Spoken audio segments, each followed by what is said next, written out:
Салам алейкум достор, баарыңыздарга чоң салам. Биз көчө күнү Вест Вирджиниядан жүк алдык. Юта деген штатка баратабыз. Солт Лейк Сити деген шаарга барабыз. Общий жол 3300 километр экен. $7000 төлөп берип атат грузга. Ар бир майл $3 33 центтен болуп атат. Абдан жакшы груз, бирок машка кичине чүчкүрүп калыптыр. Мен өткөндө 4-5 ай мурун видео тартып, air dryer'ды алмаштыргам. Ошол air dryer'ым кайра иштебей атат жакшы. Жолдо калбаш үчүн азыр Агая штатындагы дилерге келдим. Бизге запчасть керек болгондо ушундай чоң дилерлерге келебиз. Баардык запчасттар бар. Анан ошол запчасттарды алып, өзүбүз алмаштырып коебуз. Ошо дилердин ар жагында Pilot дегенде заправка турат. Если үчүн мен бензин куюп алам ушул жерден. Анда ошол Volvo дилерине кирип чыгалы достор. Мына могул жерде экен. Как раз анан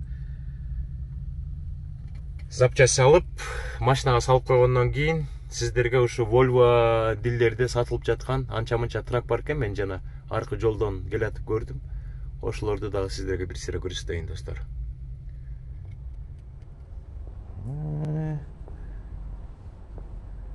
Жап-жаңы масло.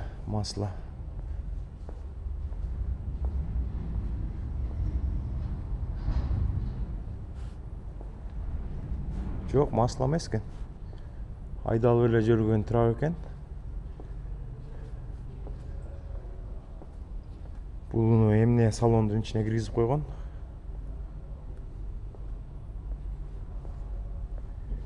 Ичин азыр бир сыйра көрсөтүп коеюн сиздерге.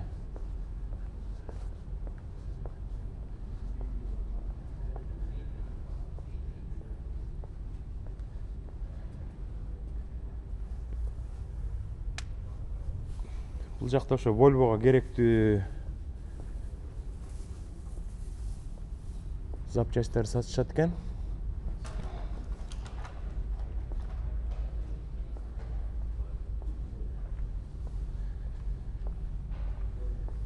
Негизи трака биз запчасть керек болгондо ушундай дилерлерге келебиз. Бул жакта болгон запчастын баардыгы болот.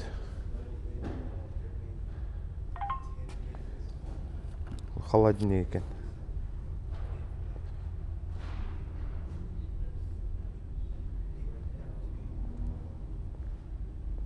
Ушундай экен достор. Ичи абдан чоң экен.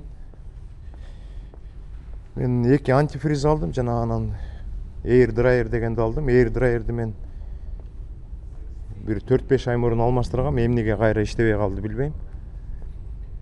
Азырынча эптеп-септеп иштеп атат. Анан жолдон бузулганда жаңысын алып койдум, ошону алмаштырып коём. Бул жакта тракка керектүү комфортабельный сиденьялар бар экен.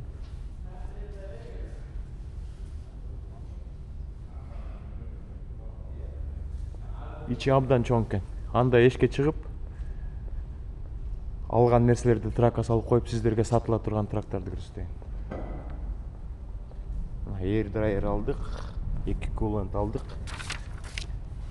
Ушунун баары достор, мына $728 болду. Бирок мен деген air dryerди алмаштыргандан кийин эскисин алып келсем, мага кайра $200 кайтарып беребиз деди. Так, мак дейт. Эти жолдун четине тизип коюптур, азыр барып көрөлү. Эмне трактарды сатып аттыр. Бирок баалары барбы, жокпу билбейм достор. Ушундай дилерлердин астына мындай жазып коет. Мак Volvo деп турат достор. Кичине суураак болуп калды. Жылуу кийиниш керек болуп калды.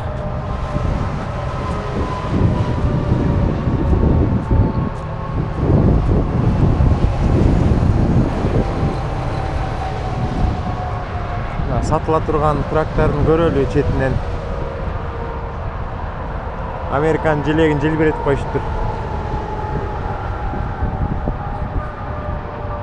Мына бул жакта локал жүргөн. Volvo деген трак бар екен. Мына Volvo 860 дейді. Балары жоқ екен. Бұл трак 2022 жылқы екен. Жап-жаңы турбайбы? Бұның кабинасы чоңырақ, қызыл машкаға қарағанда. Бұл жашыл машка екен. Дөңгөлектердің бары жаңы екен. Bridgestone дейді.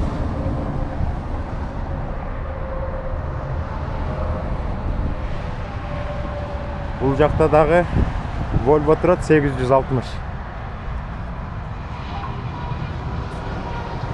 Бұл дағы 2020 екен.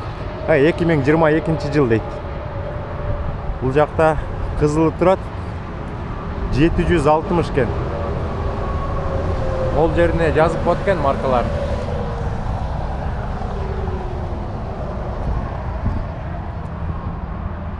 Мияқта жашылы тұрады. Бұл 860 екен. 760. Бұлардың бары 2022 жылқылар екен. Мияқта ақ светі тұрады.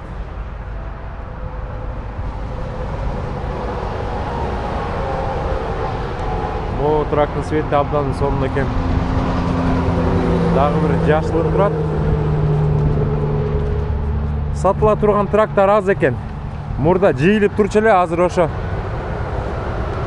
Трактар аз болып атады. Бұлардың балары дағы өсіп кеткен болуш керек. Burada ушул трактор где-то 150, 145, 150 тегерек болчу. Ушулар азыр 200 миңге чейин чыкты го дейм. Мыякта Мак деген бир трак бар экен. Болгон ушу экен. Мыякта 2 трак калды, 760, ак свет 860. Жашыл свет. Как раз ушул дилердин ар жагында Volvo трак стапы бар. Мына солярканын баасы азыр Агая штатында $3 91 цент екен. 1 галлону $3 91 болады. 1 галлонда 3 литр 800 грамм бар. Бұл жақта да анча-мынча бушный трактор бар екен.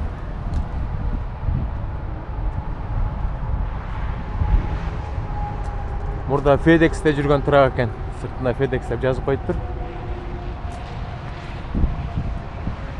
Жылы жазылбаптыр.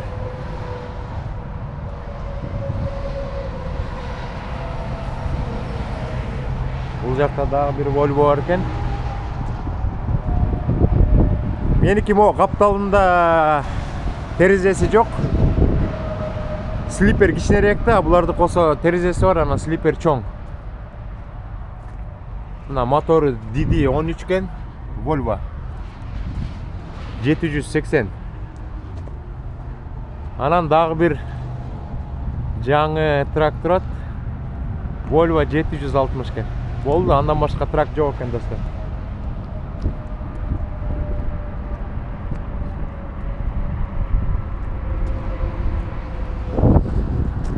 Анда мен Ютаны көздөй жылайын достор. Жолдон жакшынакай нерселер болуп калса, кооз жерлер болсо көрсөтөм. Жолдон air dryer'ды алмаштыра алабыз, антифризди куюп коюп жолго чыгайын.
Жигиттер жүк алганда алыска жүргөндү жакшы көрөт.